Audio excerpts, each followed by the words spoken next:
What is happening, weight loss warriors? Are you insulin resistant? I'm not sure. Let's find out right after this.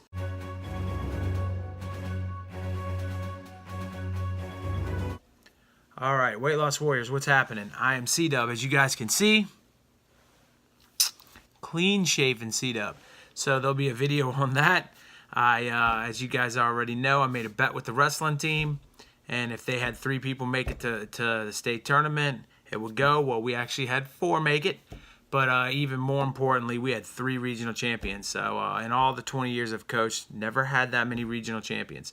So that's a big deal, and looking forward to wrestling in the state tournament this weekend.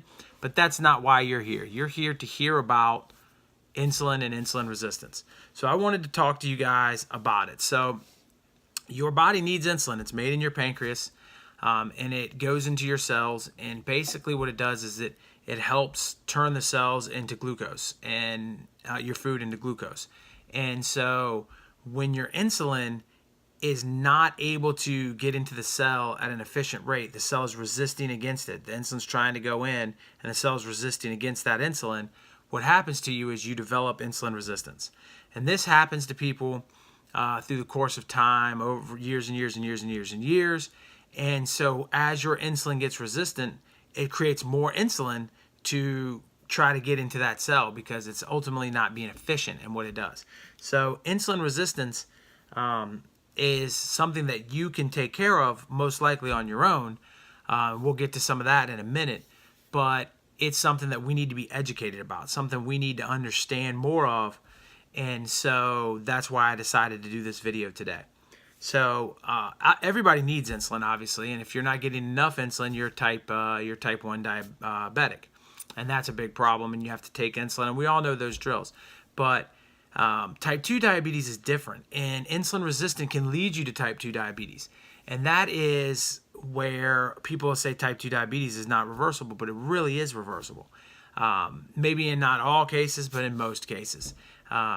All of these things end up tying into each other, and it all relates to weight. And so most obese people are insulin resistant. That's just a fact. It's an absolute fact.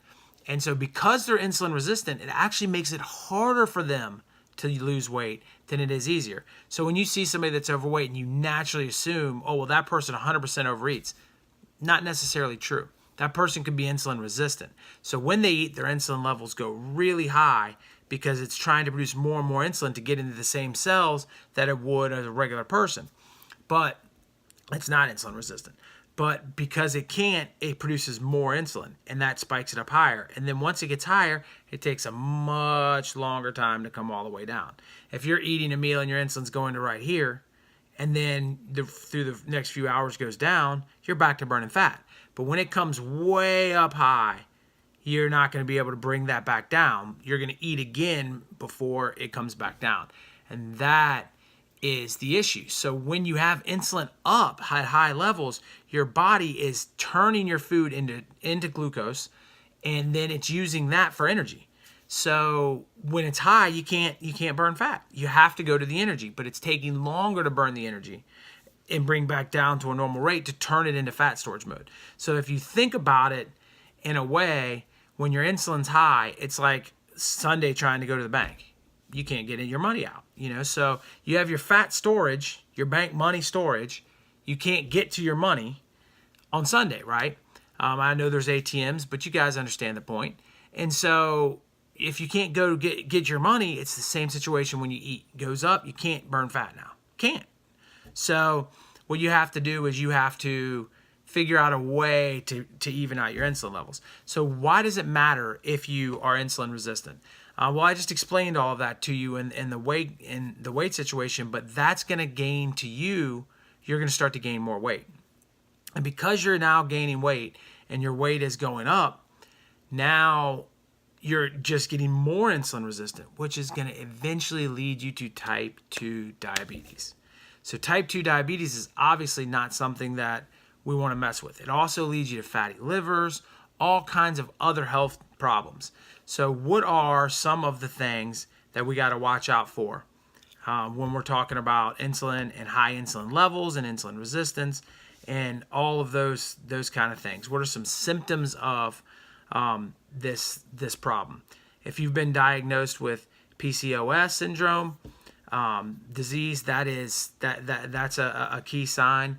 All of your extreme thirst, extreme hunger stuff, increased urine, that all these type 2 diabetics things, being tired all the time, having blurry vision, that can all come through insulin resistance too.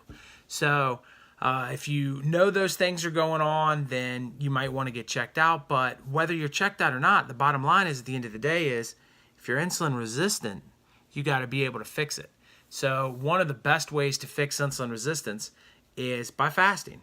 So, if you put food into your mouth, your insulin levels go high. And even if they're super high, right? Now, if you don't eat again for a long time, they're eventually going to go down. And then eventually you're going to get back into fat burning mode. And if you do that enough, your insulin will stop going so high because you don't have all this food, and it's okay, and it just strengthens your cells, and all of a sudden your insulin levels start to level off. And that's where people that do keto diet, or people that use fasting all the time, will say often that they are fat adapted.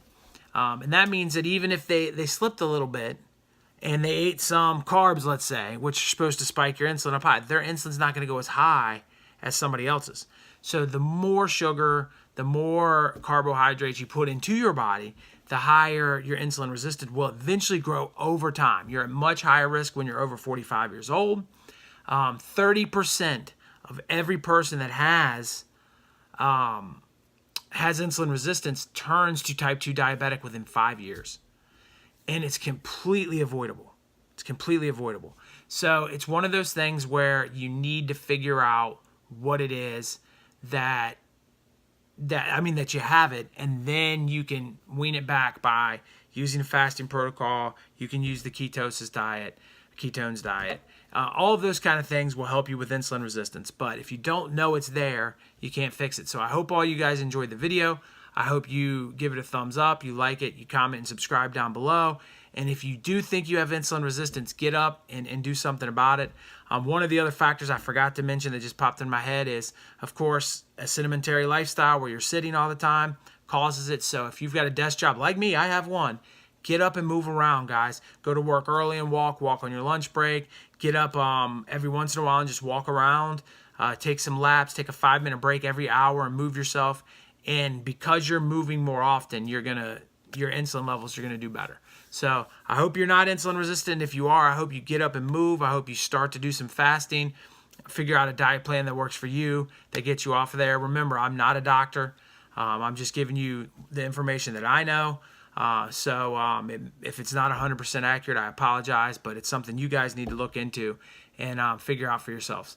All right, thank you for your time. Peace.